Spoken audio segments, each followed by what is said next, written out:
Are you looking for a super compact digital mixer? Whether you're a seasoned professional or just getting started, you're going to want to stick around and see what A&H Heath has to offer.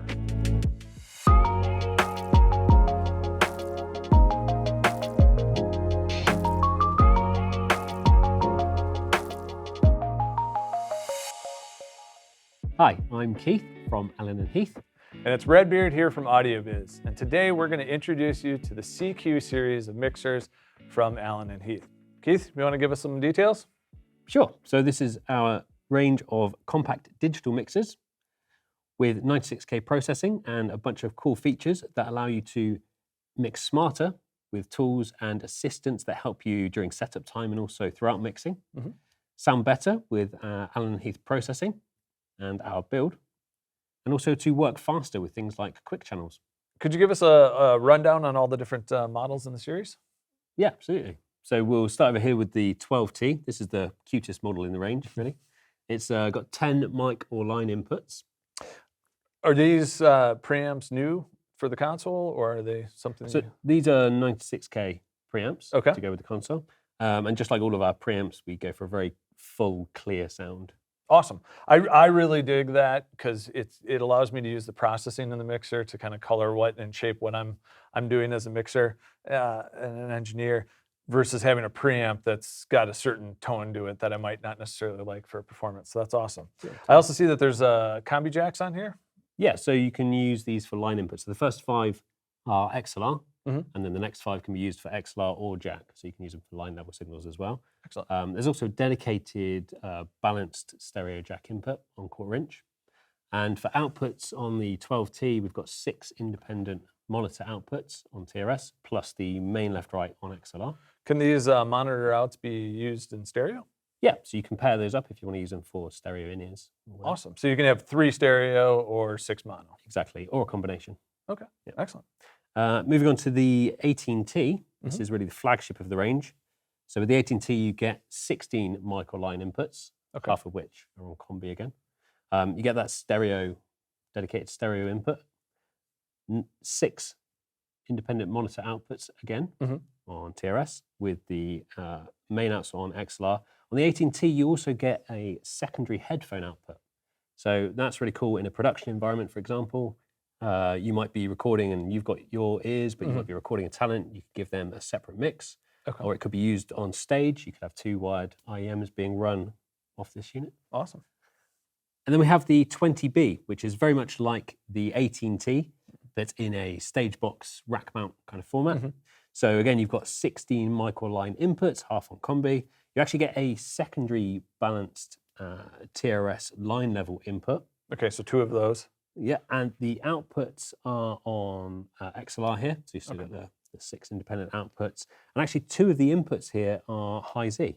So what's that for? So a high Z or high impedance input, it means you can switch it into the high Z mode, and you can connect up like an acoustic guitar or a bass or something directly, so you don't have to use a DI box on stage. Awesome. And then we also have the alt out on this unit. So what could that be used for? So the alt out is an assignable output that can be set up for any of your mixes. A good application for it on this unit actually is for IEMs for the engineer. So because it's a remote controlled mixer designed to sit on stage, the engineer is going to be wandering around with an iPad. It gives them a connection for their IEMs. Got it. So could you also use it for like a feed to a green room for talent or something like that if you're doing a corporate event? Yep, you can set it up however you want. Awesome. So what about my options for like background music between sets and things like that? Yeah, so you have the stereo inputs that we mentioned. So stereo analog inputs on the 12T, 18T, 20B, 2 of those there. But probably the most convenient way to do it is via Bluetooth. So they've all got built-in Bluetooth for playback. And you can just hook up your phone or device, and away you go. Awesome. And that's stereo Bluetooth? That's stereo Bluetooth on a separate channel, so it's not eating up any of the other inputs. Awesome. On the 20B, you mentioned that an engineer can be wandering around on their iPad, and I see you've got the antennas here. So is that built-in Wi-Fi? It is built-in Wi-Fi, yeah. So on the 20B and the 18T, we've got built-in dual band, so 2.4 and 5 gig Wi-Fi, and it's auto channel as well. So it's going to find some space to work in. Awesome. What about this guy?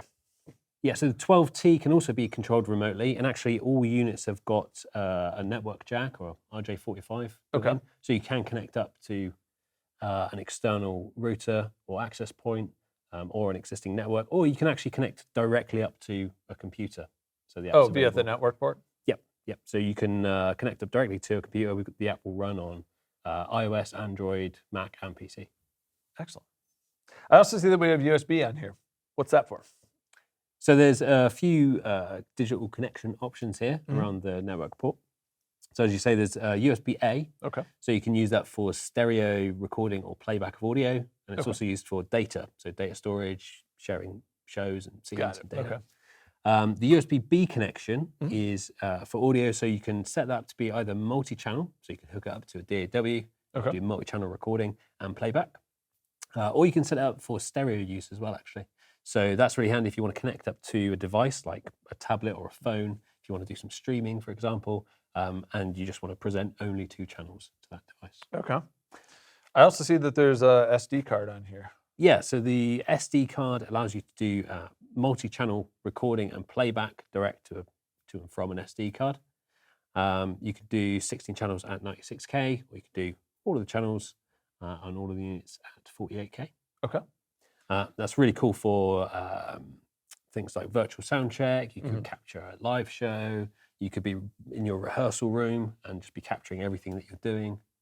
Yeah, also like corporate events or like schools, city councils, things like that, being able to archive multiple people's inputs and everything like that is great with that.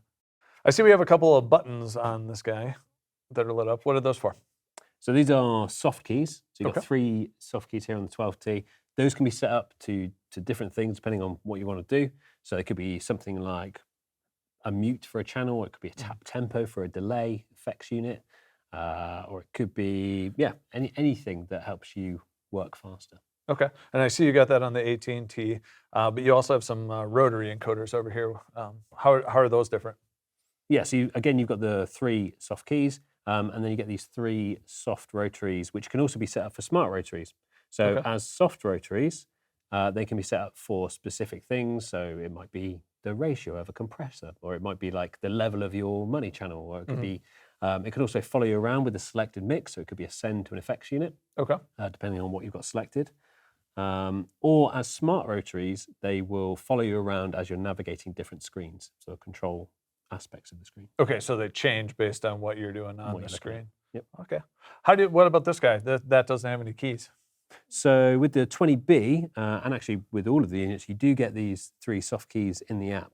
Okay. And actually the app is very, very similar to the operation of the touchscreen devices in the AT&T 12T. Yeah, I really like that because you don't have to learn a different software, like the look, whether you're on the touchscreen on the units or on the app is the same. Yep. How many of the apps can you have hooked up? So you can have 2 of the Mixpad apps, the CQ Mixpad, which Okay. is a free app, free to download, and there's 2 of those you can hook up at one time. Okay. And then there's also a personal monitoring app, which is CQ for You, Okay. and that allows musicians to control the levels of their mix. So you could have 6 of those alongside the 2 Mixpad apps. So they all have control of their own mix. Can you tell me a little bit about the workflow on the CQ series? Yeah, the main workflow is through these keys at the bottom. So these are the screen keys. You've got 5 of these. The config is all about setup. So it includes things like the input settings, gain settings, output, stereoing, that kind of thing. You've also got some of the digital control here for USB, Bluetooth. This is where you'll find the AMM, so built-in AMM. Processing is all about the individual processing of the channels. So that's where you get all your controls of things like the PEQs and gates and compressors on every channel, inputs and outputs, GEQs, that kind of thing. Fader is the main page you're going to be sitting on for adjusting your faders. Okay. And actually, this is a multi-touch screen, so you can adjust a bunch of faders at the same time. Awesome. Effects is where you get all the fun effects. Now, they are a lot of fun. How many effects are built in? So the 12T has 2 effects units built in. Okay. And then there are 4 effects units on the 18T and the 20B. Okay. And then we have home. So home is where you find your recording, your data storage, your headphone level adjustment. Awesome. What about the big knob here? So any of these controls on the screen, you can just select, the control will light up to show you that it's selected, and then you can just adjust.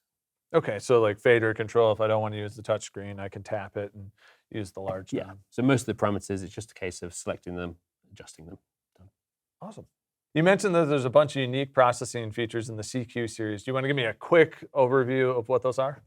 Yeah, we developed some new features just for CQ. So alongside our 96K processing that you'll find in our other ranges, it's also got some cool new stuff. So there's a gain assistant, there's a feedback assistant, there's effects assist, there's an automatic mic mixer, and there's also quick channels, which allow you to dial in a mix really super quick, and they're a lot of fun to mix with as well.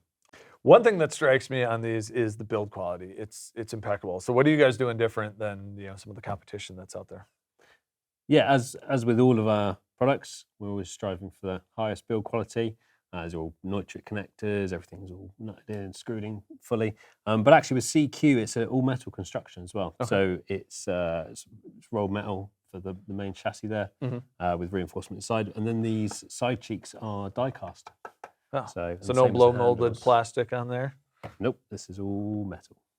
Is it possible to rack mount the CQ series?